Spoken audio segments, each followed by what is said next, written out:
It is my honor and my pleasure to introduce our next speaker. I have some information about him that I would like to share.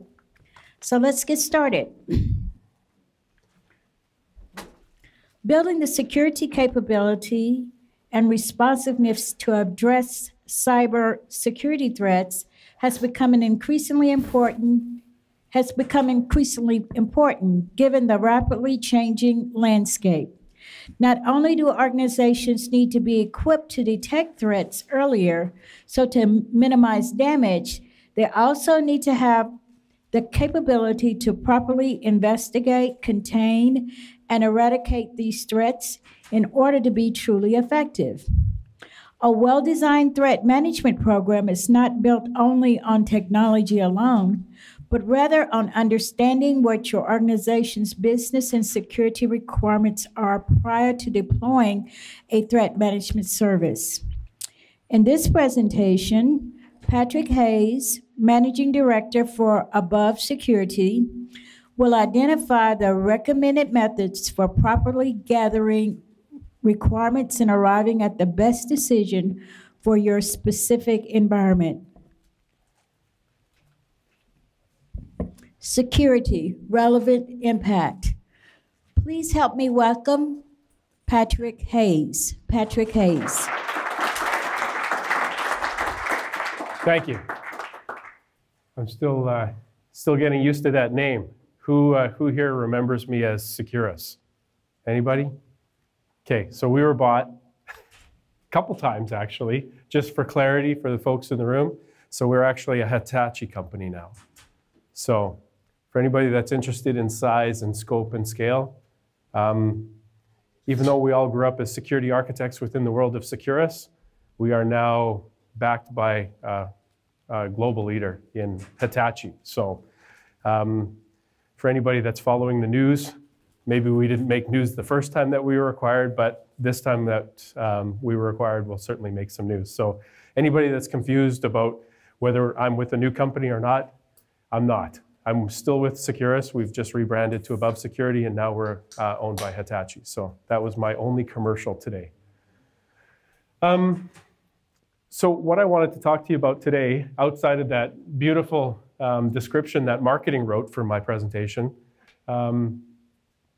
is really about the difference between threat detection and a threat management program. I know that majority of folks here, especially those that have been in this business for a long time, we all know that there's an ample supply of tools that will allow us to, hopefully, they get better and better every year, find threats in our environments, find abnormal behavior within our networks, and look for things that are not operating the way that they should be.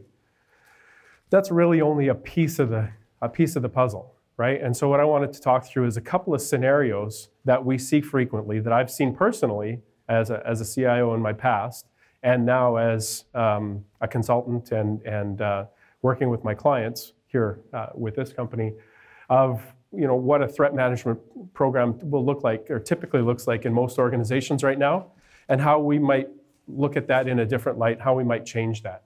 So really, threat management definition. Current state of threat management in most organizations, as I said. Then I want to get to what are the goals of threat management and the traits of a successful program, and then how you might actually take this and go back and gather additional requirements or starting requirements within your environment. One organization that I landed with, and I thought this was, woohoo, this was my big time. I was the CIO of a digital marketing company, and this is great. We got some big name companies that were doing business with us, and I had no security program whatsoever. And I had one platform that was in the market running 6 million users, and I had no threat management program behind that. So as you can tell, I had to start from the ground and work my way up. Probably the best thing in the world that could have ever happened to me is I signed Amex as a client, and you can imagine my security program flourished overnight with the first audit that they did on my organization. So I had one hell of a security program after about 12 months, but I didn't start with one. So threat management, who's in the room is familiar with the term threat management? Not threat detection, but threat management as a practice. Okay, for those of you that didn't put up your hands, it's the ability to detect, analyze, remediate, and report on threats to the business using human or technology intelligence. Who here knows the difference between a security incident and an IT incident? Okay, for those that didn't put up your hands, an IT incident is basically something that happens within your IT environment to your users or your applications or what have you that prevents your business from operating normally. And the goal is to get back to status quo. So you open a ticket with help desk, you want to get the application back online or what have you. So the goal is really to move quickly from being at a point where you're not operating properly to a point where you actually are functioning properly. An IT security incident, and why it's relevant to threat management, is with IT security incidents or security incidents, the goal isn't necessarily to get back to status quo. The goal is containment and eradication, because there's something that's happening in your environment that's making it not operate normally, and the first thing you need to do is find out what that is and contain it, and then get back to a point where it's a new normal as opposed to the old normal, because the old normal would probably just allow for that situation to happen again. That's why we have APTs, and that's why we have other threats that are persistent within our environments. So that's why I wanted to start with a basic understanding of what I mean by threat management and how that's important to security incident management versus IT incidents. So here's what we've found. Here's what I've personally found over the last number of years for the current state of most organizations. And this one is probably the most prolific. It's a state of ignorant bliss. We have nothing to protect. We have controls. They should work. These are IT ops guys. They've got it, right? Nothing to worry about. We sell hammers. Oh, did I say that? Right? But at the end of the day, it really comes down to understanding the difference between looking down when you step off the cliff or just running across to the other side because you're the road runner and reality doesn't apply to you. We call that the fool's paradise model. And so with the fool's paradise model, well, there's really no threat management tool set or services. What you have is logging that constantly overwrites itself. So there's no retainment of logs. There's alerting. Well, there's too many to be handled. So why you know, I'm going to review it, but I mean, there's just so much. Process, non-existent, mostly focused on availability. There's so many organizations where IT security, never mind information security, but IT security is the function of an IT operations person on the side of their desk versus an actual function within the organization. Reporting, only when needed, only when something happens, not necessarily targeted. And accountability, well, I trust that my IT guys have got this, right? I'll tell you, the first time that we had a major breach in the digital marketing company that I was with, nobody saw that as being a breach. The breach actually happened at about 2 o'clock in the morning. I wasn't advised of that breach until about 10:30 in the morning because nobody saw it as a breach. Because what had happened is a user had won a whole number of points within a program that we were running, 1 million plus to be exact. And so when I was actually advised of the breach, I said, well, when did you notice that this was actually had hit a threshold of abnormal? Oh, about 2 o'clock last night. Why is it coming to my attention now? Well, because it wasn't really a breach. It wasn't currency or anything. The games were still operating and all the rest of it. Well, underneath all of that, the points that were taken were actually currency. They were used to play games. Those gameplays couldn't be replenished again, and the prizes that were won, even though we didn't have to fulfill, still ended up being prizes that we couldn't actually put back into the games again. So it actually did cost us money, it cost us money, it cost our client money, and then it actually cost us confidence with the client is what really happened in the end, is how could a breach like this have happened? And and unfortunately it was an isolated incident, but in that instance, the executive management team was saying, well, IT's got it, right? Well, I can tell you from personal experience, if you don't have a structured security program, IT doesn't have it. They'll catch what they can catch, and there might be one or two guys that are awesome, but if there's not a structured threat management program, you'll get what you get. I know there's no Canadians in the room. I can tell just by looking at you. But because I said about 3 times already, and I'm Canadian already. I live here now, though, so I'm okay. Who knows who this guy is? This is a test. Yeah, you guys know who this guy is? Red Green. So I knew Red Green before he was Red Green, by the way. He's friends with my parents. And he doesn't look like that in real life. Bill Smith's actually a really nice guy. But he is an awesome character in Canadian television, and his solution to everything is duct tape. And as you can tell, his version of creating a compact car model is with duct tape. And we see this quite a bit, where there's one really smart guy that's really baling wire and duct tape has pulled their security program together. We call that the duct tape model, right? It's done using the cheapest methods, maybe unreliable, right? With all degree of honesty, I had one customer that was buying equipment on eBay. You guys can snicker, but it was good equipment, right? But typically you're not buying, potentially stuff that meets your requirements. You're buying gear because on eBay back in, 2005? Well, eBay was actually a place where you could get stuff relatively cheap. Not so much anymore. I think it's more like the shopping mall of the internet now. But no, it wasn't the place to buy security devices. Let's just put it that way. Alerts are handled hastily, and investigations is typically mishandled, right? Oh, well, this wasn't really an incident. This was just somebody taking points, or this didn't really look like it was bad because there was no way of correlating it with traffic from other parts of our network. No process. So if you actually do find something that happens, which is often the case that happens when we're brought in to do incident management, because there's been I'll call it an incident, not a breach, because lawyers don't like us to use the word breach, unless it is in fact a breach. Well, IT operations, every time that this incident was happening within their environment, they would take an infected laptop, they would take that person's infected laptop, they would wipe it, re-image it, and redeploy it. About 25 times after that, they thought, well, this is kind of strange. We should probably call a security company to take a look at this. And in fact, not only was it that individual's laptop, but there was, 53 infections. And we found history of it being there for much longer than 36 months, but they only had history dating back to about 36 months.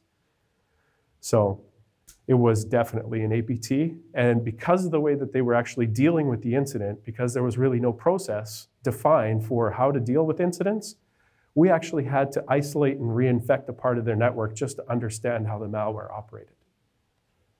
Once we understood that, we could actually understand the ramifications that came behind it and just really where it was coming from.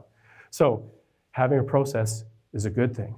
The other thing that's really nice when you have a process, again, there's my Canadian coming out. I see you guys looking at me strange when I say process. It means process. It's the same thing. Yeah, APT. Advanced Persistent Threat, pardon me. Those are the nasty things that don't look abnormal and that just sit quietly in your environment doing what they need to do until they want to extract data. And they still do that quietly, covering themselves, right? There's lots of really smart people here that can even give you a better definition of that, but that's my 5-second definition. I'll tell you, there's one thing that you don't want to learn at the last minute, is how executives react to a breach when a breach is occurring. You want to hit the oh shit button? Don't do it without any rehearsal. Because when you get executives in a room and they need to make decisions on who needs to shut off their e-commerce system during Black Friday, That version of oh shit is not something you want to be part of. Because if you have no process for who has authority over that domain, and if it's joint authority, meaning two owners that own the same process, you don't want to be part of that decision if that decision hasn't been pre-rehearsed. So when I say have a process in place, have a rehearsed process in place. You know, things like in the world of incident handling, you do some tabletop exercises to say, what if this happened? And let's rehearse it, right? As opposed to these guys learning at the last minute, because learning at the last minute means you're going to get fired, usually. And then management assumes that their IT staff is handy. Well, we have John. He's awesome. He's going to catch everything. You know, him and his duct tape model is going to be great for us. Well, that only works as long as John is around. And then as soon as somebody else comes in, they need to build their own John model. You know, maybe it's Susan's model now. That's not a really good practice to have, especially not in the world of security, right?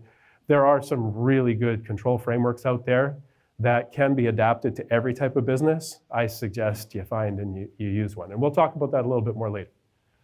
Finally, or not finally, but the next model. Who remembers this guy? Nobody remembers this guy? Anybody? Hands up, yeah? Set it and forget it.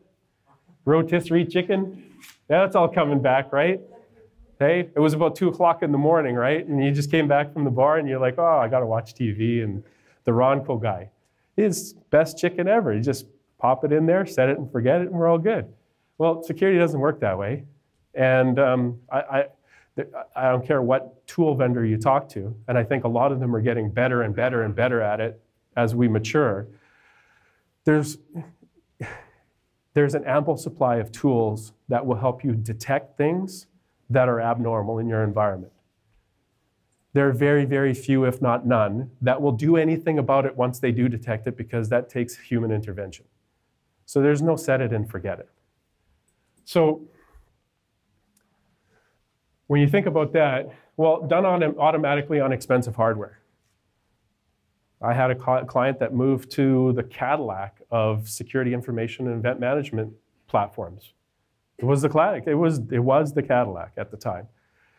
And they went from a water dropper to Niagara Falls. You guys all know where that is, because there's an American version of that too. But then all of a sudden they had nothing but information overload. And so the tool could have been great, but the configuration of the tool required so much intellect and so much intel, and the people to actually operate it, there was no set it and forget it. So if you're in that fallacy that you can buy a tool and that it's going to relieve you of all your threat management woes, it still takes people. I'll have this philosophical argument with anybody in the hallway afterwards, and I know I'm a big guy, but trust me, it takes people. It really does. Security is not just technology. It's a combination of technology, people, and process. And there's no tool that I've come across. I've seen some pretty advanced tools. No tool that I've come across that can meet the requirements of most organizations from a threat management perspective. And then what ends up happening is your executives spend a lot of money, and then they're talking ROI, right? So executives always talk ROI. I don't care who you are. You can take them off the ROI conversation, but the moment that they spend money on something that they didn't plan on spending money on before, there's an ROI conversation that's coming at the end of that equation. Whether or not there's a need for an ROI conversation, there's going to be one. Why did I spend money on this, and what did it help us do? Well, you can have a rear-view mirror conversation around all the threats that it prevented, but when you actually look at it, when you're talking security, you need to be able to understand that when you're making an investment, it's not insurance. It's partially return on investment for risk avoidance, but it's also return on value for a combination of good tools and good people and good process. So again, I'll get into a little bit more of the requirements after that. Then we have the outsource model, right? I don't have to explain this picture. Everybody knows passing the buck. Apparently not. It's great. Hire a managed security service provider. As a matter of fact, my company does that. The problem is that when you're outsourcing threat management, be sure to outsource context as well. We go through an exercise with every single one of our customers called asset classification. Because asset classification allows us to understand how important each one of the assets within your environment is, and what would be the impact of any of those assets experiencing a threat, or as a combination of a threat, or what have you. Because we want to know when we phone and wake people up in the morning at 2, or when we just report about it and close off investigations. So the problem is that, you know, even with the new version of NIST and everybody's saying, well, and PCI, the guidelines saying you have to have continuous monitoring, you need to do log reviews every 12 hours. That's all good. I'll just look to a managed service provider to just provide me that as a service, and I'm just going to outsource that liability. Well, it's not as easy as that. Because if you don't outsource the context along with the liability, then you're going to get what you pay for. So by saying, here's network segment X, and I want you to monitor that and tell me when I have threats, it's not enough, right? If you really want a managed service provider to provide you service, they need to understand the context of the service that they're providing and the impact it's going to have on your business related to the threats that they're going to see in the environment. There's a lot of really great managed service providers out there. They get better when you actually include context as a part of what you're outsourcing. So service level agreements, you think because you wrote a service level agreement that they're on the hook? There's called error and omission insurance. There's called limitations to liabilities. There's a limitation to how much a managed security service provider is on the hook, right? So if you have a $30 million breach and your limitations to liabilities with your managed security service provider is only the limits of 3 years of service, the cost of 3 years of service, you're out the difference unless you sue them. I've yet to see a case like that won. Yes, Rick. You also want to caution about accountability. Yes, you're talking domain authority and the trust relationship. No, about the fact that if you outsource, you have this belief that the people that are managed to are accountable for that, when in fact the organization still remains accountable. Yeah, oh yeah. So as Rick was saying, so the accountability around outsourcing the service, even in the world of PCI, where you outsource something, like your e-commerce payments or what have you, you're now, right, because PCI Council and the card brands have smartened up and said, well, you're still the one that's responsible for that business function, which means that you need to ensure that your service provider has the accountability, or you can at least demonstrate that the accountability is there for that service being provided. Taken a step further, you own whatever you're outsourcing. So that service that you're outsourcing, and I have a really great talk on cloud services that maybe one day I'll do with you guys, but you own that. When you outsource it to a third party, your context around risk and your threshold for risk may be very, very different than the threshold for risk that your service provider might have. So for example, if you're a healthcare organization and you're a managed service provider, well, your compliance regulations are going to be different. Your actual security program as a managed security provider is going to be about running your business. Your security program and compliance around being a healthcare provider is going to be around being a healthcare provider. So you may have to meet some regulatory compliance requirements over here as a managed service provider, but your business is not structured to have a security program built for a healthcare organization. So you just need to understand that when you're looking at these SLAs and getting into relationships with managed service providers, that there are limitations to the accountability that they have for things that happen within the environment you've outsourced to them. All I'm saying is don't throw it over the fence and forget about it. You still have accountability for the service, and you're just outsourcing the functionality and the manpower. So the goals of threat management. Maybe this is where it will crystallize a little bit more. So with threat management, you want to identify malicious content and malicious behavior. So you want to prevent that stuff from happening. You baseline what's normal. Everything that's abnormal is something that you want to investigate. Not everything is a threat, right? Because that's why they have the word false positive, or the term false positive, is because sometimes things that look like they're abnormal really are normal, but they just present themselves as being abnormal.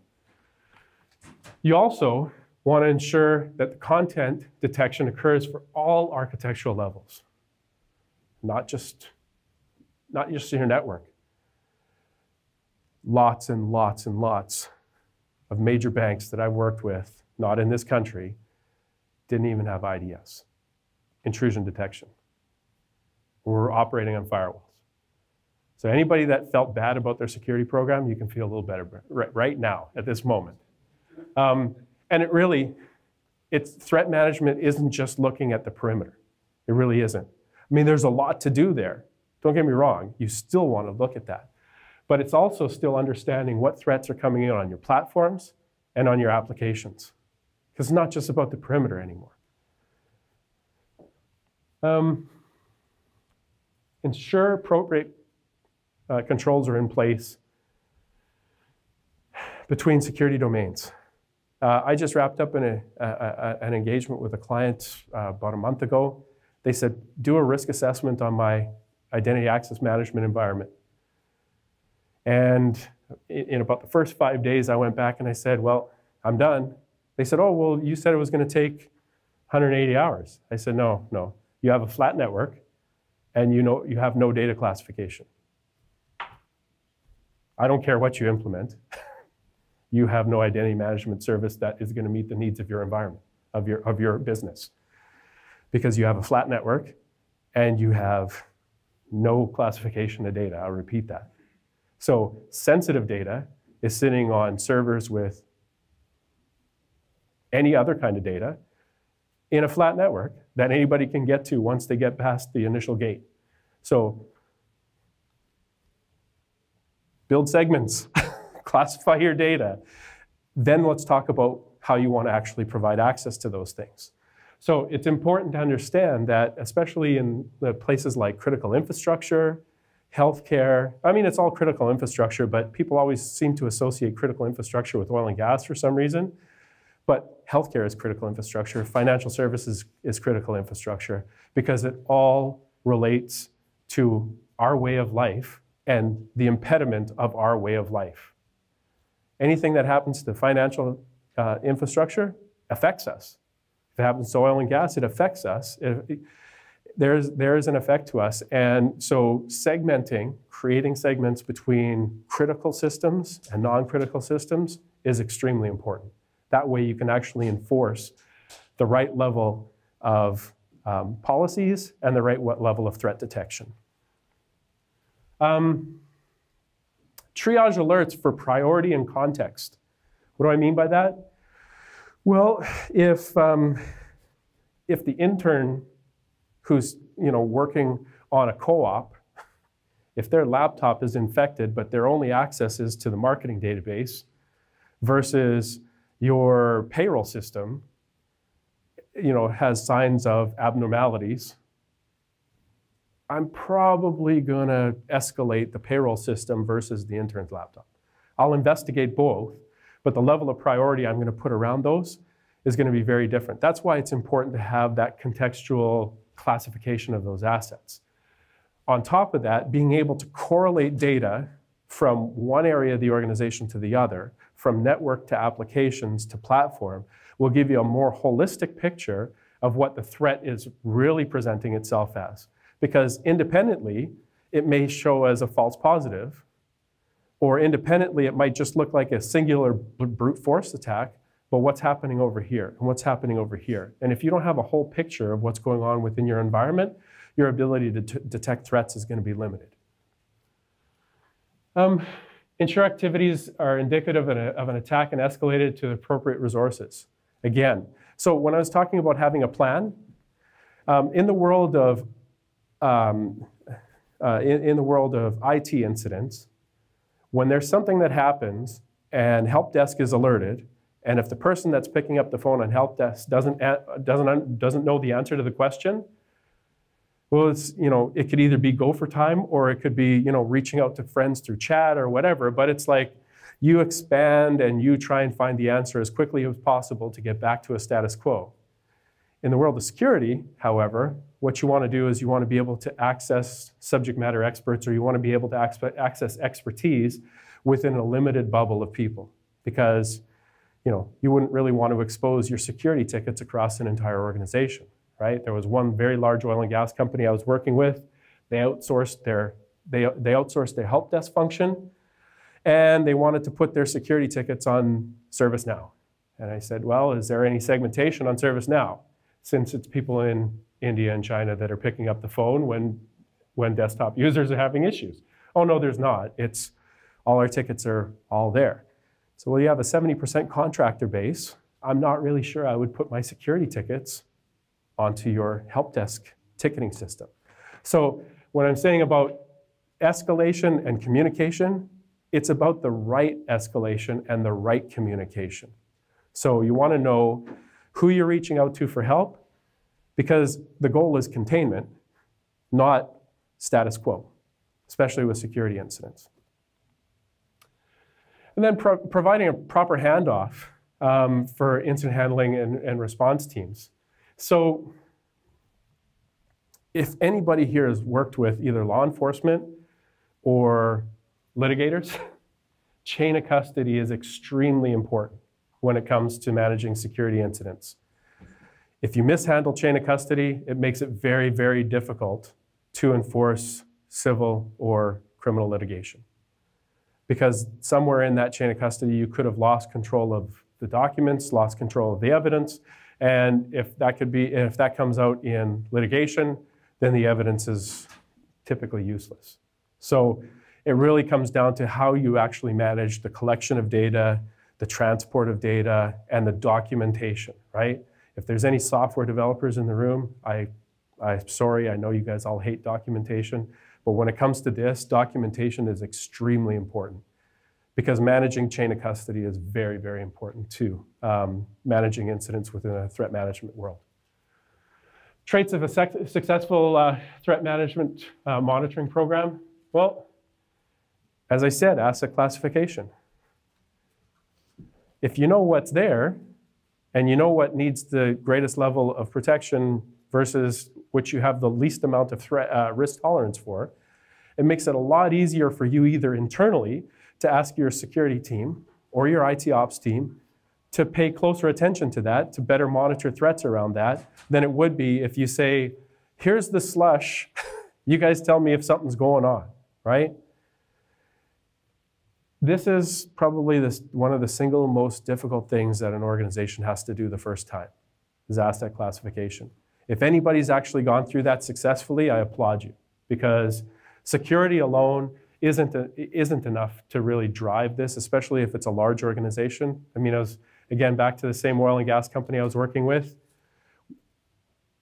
150 field sites, they needed to implement segmentation across their environment in order to not fail future audits. And one of the first questions was, let's have a look at your asset classification. We don't have any. Well, how many assets do you have? How many applications? What's your environment look like? At least 15,000. Well, that, the initial recommendation was, asset classification, and then the other recommendations followed that. But asset classification alone was a $3 million project for a company that size.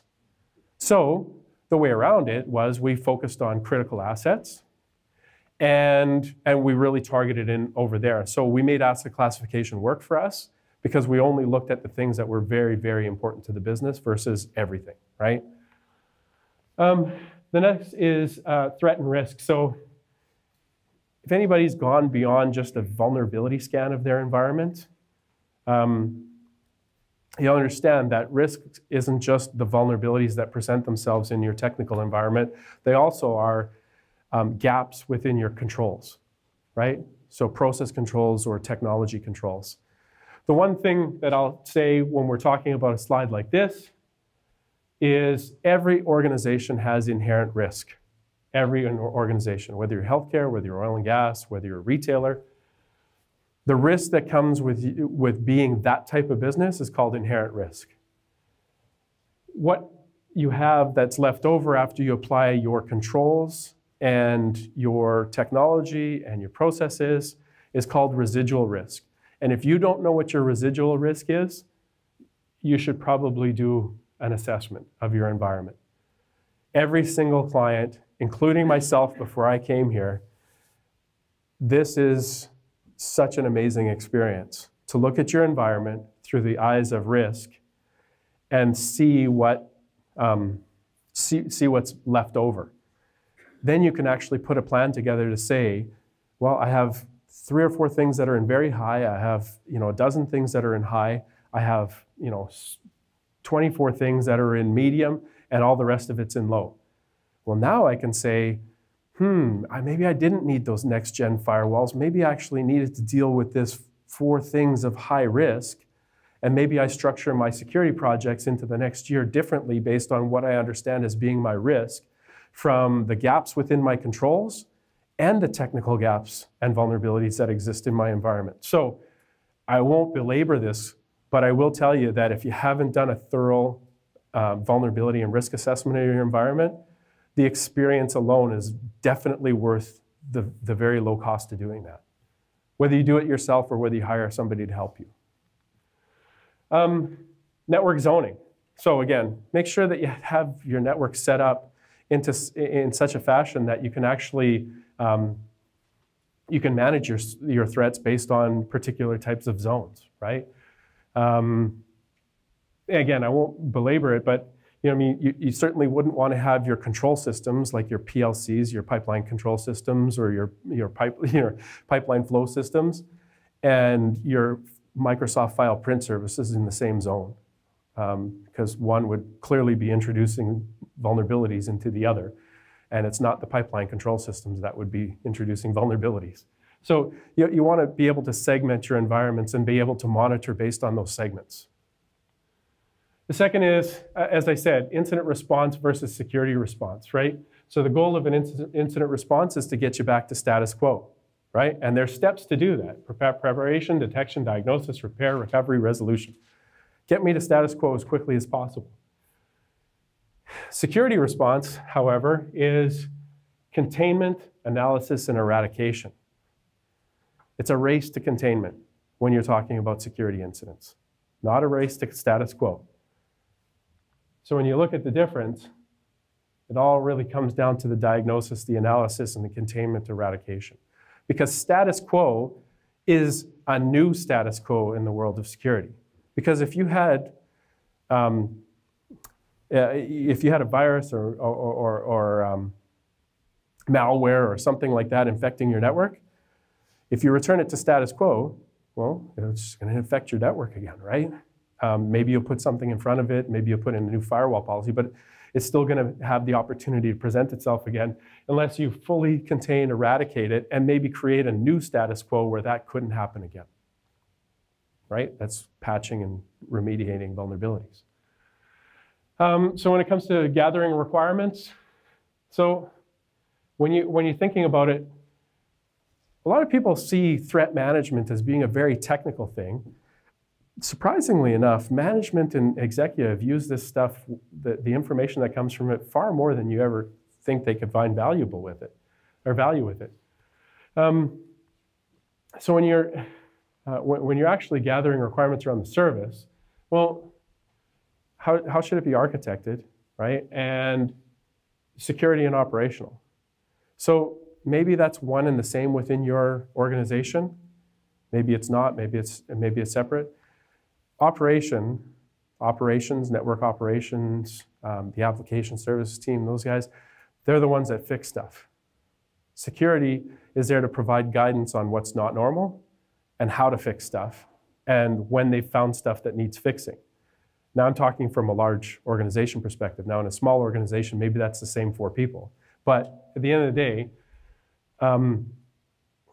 I come from a world of trying to get product out the door as fast as you possibly can so that you can, maximize profitability. And I tell you, it took me a good 2-3 years to build a good, secure software development lifecycle that I could live with, that I could sell back to my board and my shareholders.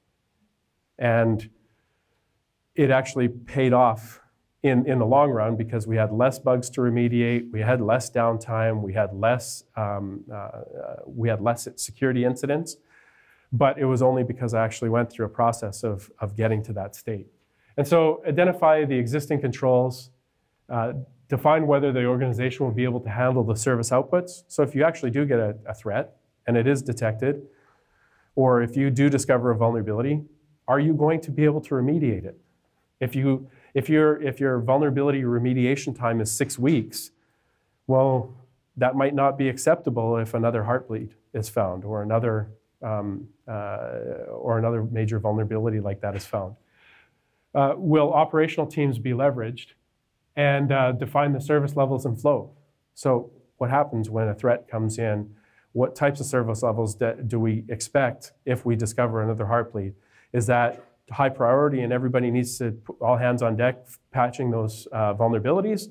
Or is it so low of a threat to us that we can actually take the 6 weeks of normal cycle time to actually go through that? So information security staff and operational staff, is ad hoc reporting a requirement? So can you look into whatever threat management system that you have and actually pull out ad hoc reports and wildcard queries and so forth? What data is necessary? So internal department reports, executive reporting, compliance. It's surprising how many organizations don't actually understand what the executive wants to see is very different than what the compliance people want to see, even though they want to see both. And that actually, when you start showing them stuff like leading and lagging indicators around your security program, that suddenly your security program gets better funding because they actually feel like it's a program and there's investment and that it's getting better and there's things that are tracking other than just, hey, we dealt with 150 incidents last month. So yeah, we dealt with 150 incidents last month. Oh, and by the way, remember when we did that risk assessment? Those 4 very high category items? Well, we've got 3 in-flight projects and 3 of these will be reduced by X number amount by the end of this project and 2 of them are 60% complete, so our risk is going down. Oh, that's great. Data sources and compatibility. Not every technology works with every technology. So it's about finding what is normal so that you can baseline it and see what's abnormal. And then correlate it against the normal and abnormal of every other system within your environment. Because something abnormal is happening over here, and if something's abnormal happening over here, and if you correlate the two, that might be a worse threat than one independently by itself. Remote data collection. So when you do that, what are your encryption requirements? I mean, if you own service stations and you have 2,000 service stations across the country, what happens if you lose feed between your MPLS network or your SSL? What if it drops in between them? Should that mean that location does no longer have any threat management? Or should there still be on-site correlation and capability? That's a business decision. But again, should there be on-site alerting? Should it be centralized? These are all requirements that you need to consider depending on how distributed your environment is. A security event ticket. Well, I don't know what it looks like in your environment. This is typically the things that I would want to see. I'm not going to read through all of them. By the way, this slide presentation I think is being recorded and will be available to you afterwards, so you don't have to take pictures or notes or anything. But these are all the things that I would say you're looking for in a good security ticket. And you really want to align and integrate this as a part of detection and analysis. So you engage your security analysts. If you don't have security analysts, if you use a managed security service provider, make sure that you have a capability of engaging them in dialogue around things that are happening. I know that we have several options with our clients where they can engage us either through chat or by phone or on site if it's that bad. And then begin cross-training of analysts to handle security incidents, not just IT incidents. So I hate reading slides. So You know what happens, at one time, we were all security architects and we could all just kind of wing it and talk from the hip. And then marketing got a hold of this stuff and said, no, we got to actually.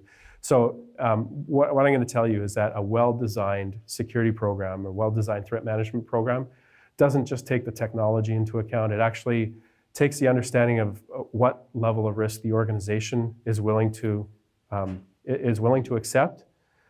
And whether you build it in-house or whether you outsource it to a third party, you need to build a program that is responsive to what your business needs, right? Not just what the technology provides you. Did I read the slide? Well, if you do a proper risk assessment, you can actually help them understand what they're avoiding with their risk tolerance. Oh, well, you weren't willing to actually invest in mitigating this risk, so you basically accepted this as a risk. So when you come to fire me 6 months from now, let's have the conversation around the investment topic we just discussed, where you said, no, it's okay, we don't have to have federated identity management, and it's all right if contractors can have access to everything that we have, because it costs $3 million. But at the same time, the $75 million breach that we just had is directly related to, again, I'm not saying that this is the conversation you want to have with an executive, but it's certainly the groundwork that you want to start laying underneath your security program to say, it's not just based on technology, it's based on the requirements of the business. And threat management, yes, there are some basic requirements that you need to have, but not every business is the same. So regardless of what marketing and salespeople have been telling you, that whenever you say my business is unique and they say, no, it's not, it's 80-20. Your business is unique because every business has a different perspective of the level of risk that they're willing to take. And it's our jobs as security professionals to be able to root out that risk threshold and help invest in our programs appropriately. And with that, I don't know if I have any time for questions, but if I can, I'll take a couple. Yes? I have a comment. The most difficult thing is educating the board and senior management that they're the ones that own the security. Yes. Somebody else is executing processes and yes. switches, but they're the ones that own it. Yes. Because they're the ones that are at risk. Yes. And most of them don't understand that. Of course they don't, because we have a communication barrier. We're speaking security and they're speaking business. Right.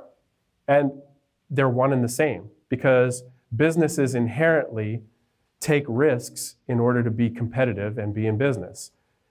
Board members, business people, they understand that.